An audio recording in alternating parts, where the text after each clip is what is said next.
oceanfront by the beach. So, I decided to get y'all that oceanfront view. But, nevertheless, I want to talk about, in particularly, the main event with Bilinchik or Bilinchik or whatever his name is versus Norvate, in which he won a split decision.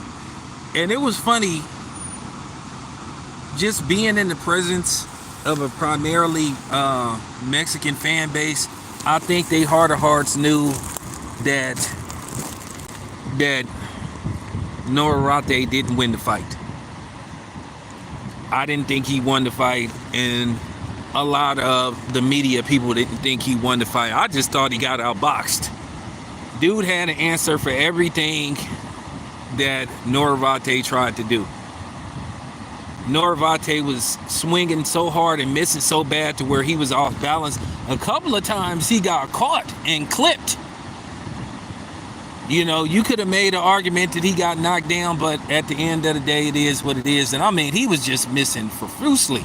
Just like, it was just hard for him to get anything established in that fight. And the other guy would just counter him. He would shift. He made him pay for every miss, damn near. Great combos, great body shot. And that's just the bottom line. And it's no attack on Norvate. He just lost. And maybe he ain't big enough for 135. That could be the case. But we all know the star of the night was Brian Norman Jr. And I got some Brian Norman Jr. footage that was just hilarious. But I'm going to chop it up and, put it on shorts and all that kind of stuff. But he said something that was funny. He said eventually he want Anthony Edwards to walk him into the ring. That'll be dope. That'll be dope. But like I said before, he just got outboxed. And he just got outboxed. I kind of understand why it could have been a split decision because, despite the final results, Norvate was throwing a lot of punches. Now, was he landing them? No, absolutely not.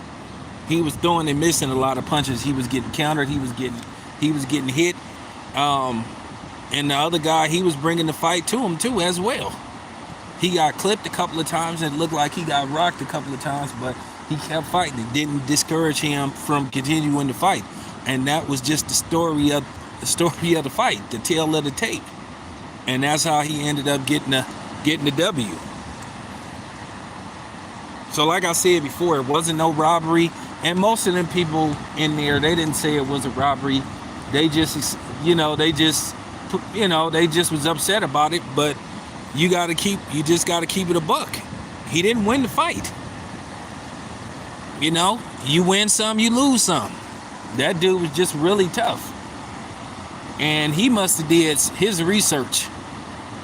Because Norvate, a lot of times it's hard to catch his punches due to the fact he had those slingy, rubbery arms. But the dude was like timing his punches perfectly and being able to slip and then turn them. Or sometimes he would just get off first.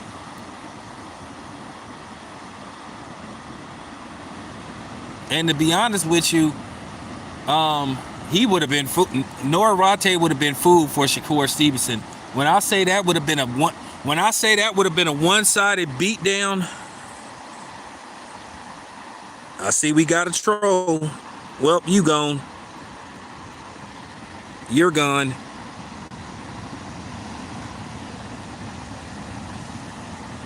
Boom. No trolls tonight. I'm about to kick that knowledge. That's just we're not doing that tonight. We already did that yesterday. But yeah, you guys, I got a lot of hot footage. Just got it loaded. I got some great interviews. Got some interviews with some people I didn't even think was gonna show up. so I got a lot of interviews to post. So I had some new equipment. Hopefully these I didn't have my usual noise reduction mic, so I hope this one worked.